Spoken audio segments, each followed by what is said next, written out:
Hey folks, welcome back to the channel. Thanks for joining me. Well, disaster has struck. Tragedy, in fact. My PSE Bow Madness Epic limbs has randomly started to delaminate.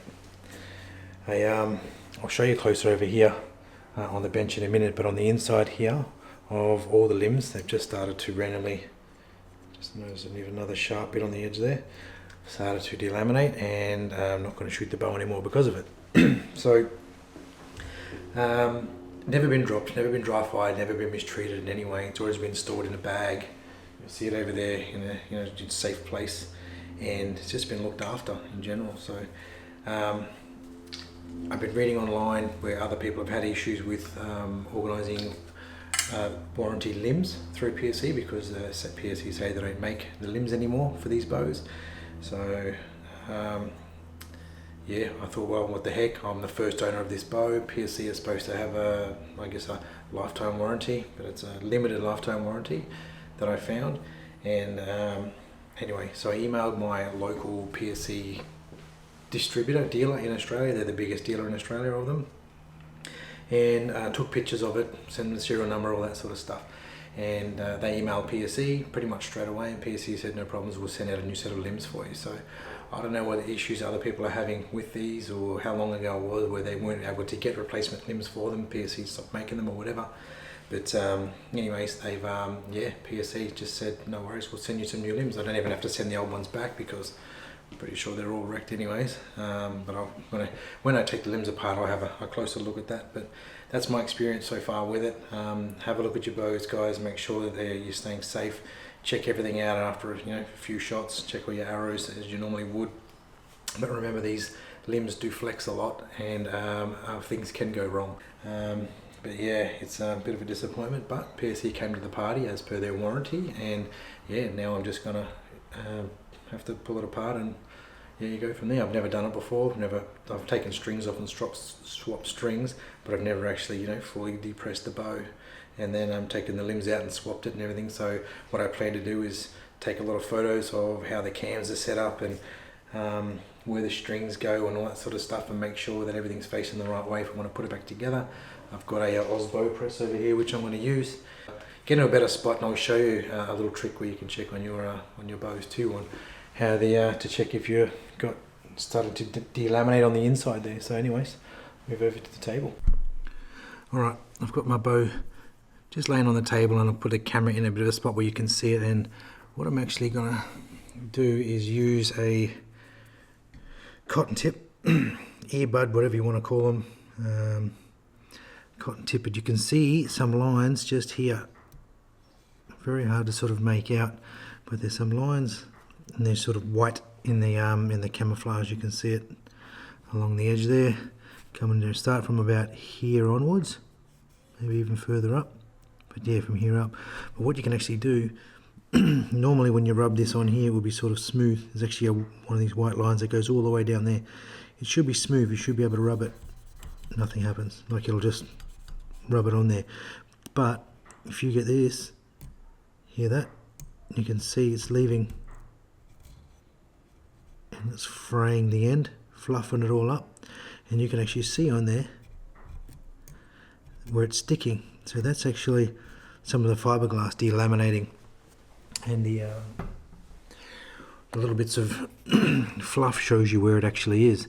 You can go sideways a little bit on these ones as well, but yeah, I can actually notice mine goes all the way. My delamination goes from, can't really see it because I'm covering the light, goes from this, on this limb, goes all the way around down here. See, there's a bit of a white line. The camera's probably not really showing up too well. There's some on the bottom limb down here as well, not as much as this one. And on the other side of the bow, just flip the bow around. You can see that white mark just there. This is actually a cotton ball. We'll do the same as well. Okay, so you can see it's left the tuft of stuff there. Just, you can feel it with your hands anyways. That's pretty obvious on that. But yeah, So that's one way. It's one way you can check out and make sure that your bow's, if your bow's doing the same thing or you're wondering about it anyway. So yeah. Anyway, I'll get the new limbs out. We'll have a look together. Okay. Well, I had to open the curtain here to let some more light in. My lighting's not very good. Anyways, so this is what turned up. I'm not showing you the side because it's got my address details and stuff on it, but it turned up in bubble wrap stuff. I've just cut the end off and have a look, but sneaky suspicions is, yes, they are black, which is fine. So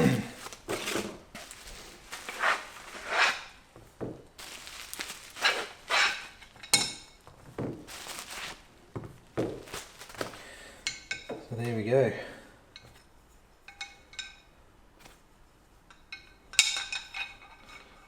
New set of limbs. Obviously PSE have just gone down a generic limb route. Obviously they're the right limbs for this particular bow. I can't remember the exact number of them, but I'll put it up on the screen now.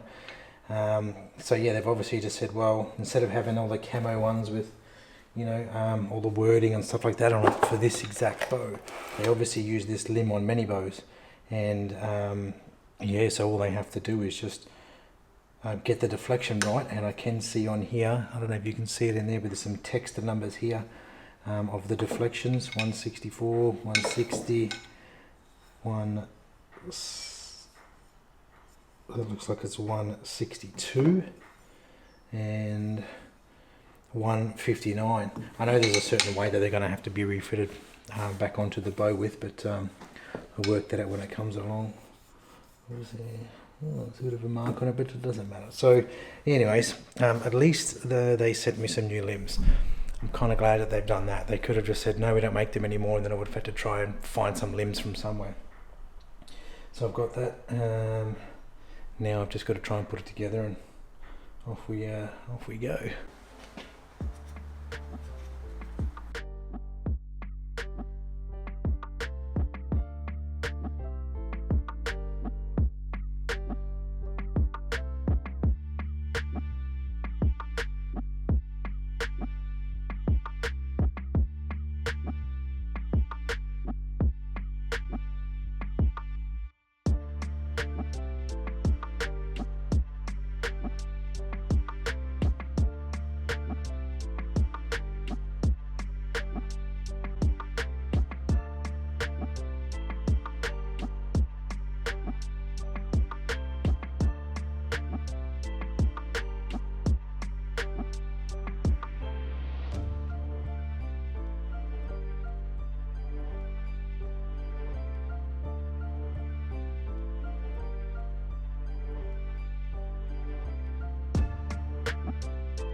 Right, so I've got the bow in the press. It was a little bit of a mission to get it in there because the limbs kept trying to fall out of the pockets when I was moving it around. So all I did was got a bit of paracord, just tied the two cams together pretty tight just to put a bit of pressure on them to yeah, close it in and then get it into place and start. So what I should have done was, and it's a mistake that hopefully I can, it's not really a mistake, but it just would make my life easier, is if I just marked my bow press on where it started off with, so I know where to wind it up to, because now I'm going to be guessing which is which. So I reckon what I can do is just go in really slowly, just keeping an eye on everything, make sure things are seated properly, and then put my cables on.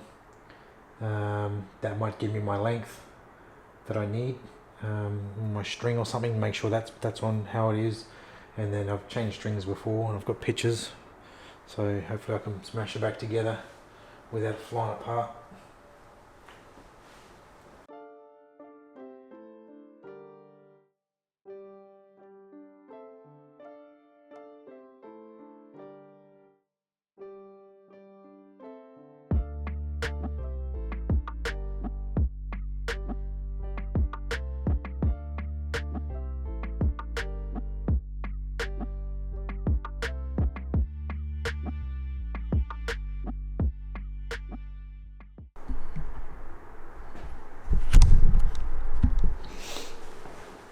So after fruiting around with it for a bit, I got the strings redone. Looks like the peep sight and everything else is pretty much back to normal again. So I'm about to take it off and have a look, see how things are lined up. Without a doubt I'm going to have to put a few twists here and there back into where it was before, but I'll put it on the draw board and see how we're all going. Probably do that tomorrow now, so at the moment things seem okay. Looks like the timing is come up pretty well spot on. I don't know if you can see that with the string. The cables lined up with that line, which is a good indicator that we're in time. The best timing that these things can do, but till I shoot it again and all that sort of stuff, we'll see how we go. But that's pretty much the end product, so I'll just push you guys back a little bit.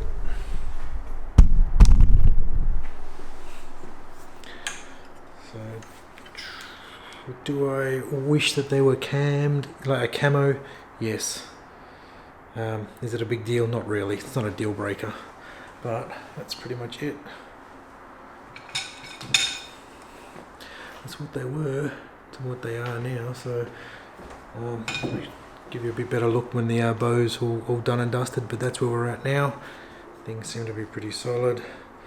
I'm not going to draw it back or anything like that yet until I put the draw board on it, and then yeah, we'll go through and just make sure that everything's all well and good again. So maybe try paper tune, like paper shooting it and all that, and yeah, test the poundage, all that fun stuff. So anyway, continue this later on. 2,000 years later. Well, after freaking ages, I finally got it sorted. It's mostly sorted. Just going to jump in here for one sec, guys, and let you know, yes, you're not seeing things. They are new bowstrings. I had them sitting there and I figured, why not? I just swapped the limbs and I just put the new strings on while I'm there and tune the whole lot up together, and I should be good to go. Carry on. What I've actually got to do now is just sight it in, do more like a walk back tuning, sight it in, and then yeah, we should be good to go. Alright, I'm going to sort of end the video near here, but just some final words about doing this on your own, swapping out limbs, replacing them or whatever. Just some final thoughts on it. And the first thing would be is you really need a bow press to get this done. Without a proper bow press, you will struggle. If you had one of those portable presses, it'd be nearly impossible to sort of get it done quickly and accurately. You'd be able to do it, but it'd take a really long time because this was in and out of the press all the time. So you'll need a bow press to get it done properly. Would I recommend it to a novice? No. I've done a few things with it. I'm not a bow builder, but I've done a few things in the past as far as tuning bows and strings and stuff like that. So I have a little bit of knowledge on that, and it sort of pushed me to my limit. Just little bits and pieces, write everything down, take photos, all that stuff will make your life easier, and that's what I did in this sort of scenario. So would I recommend it for the novice? No. Take it to a proper bow shop and get it done. They'll be able to do it, make sure it's inspected properly. Well, a good bow shop would. And you might even be able to get it close, and you can go home and then just adjust your rest and your peep and whatever in your own time. But yeah, I wouldn't recommend the novice doing it. Anyway, I'm going to leave it there. Have a good one, guys. Scott and I have a trip coming up towards in a couple of months' time for some sand deer again, so we'll try and put a video up for that. Hopefully I've already put the video up of the fallow rut this year. If I haven't, it'll be up soon. I know it's been ages and we haven't put a video up for quite a while, but there's just been a bit going on at the moment and YouTube's just been on the back burner a little bit, but hopefully we can get some more videos up soon. So alright, I'm leave it there, be safe, I'll see you in the next one, and yeah, get out there, go hunting. Hooroo.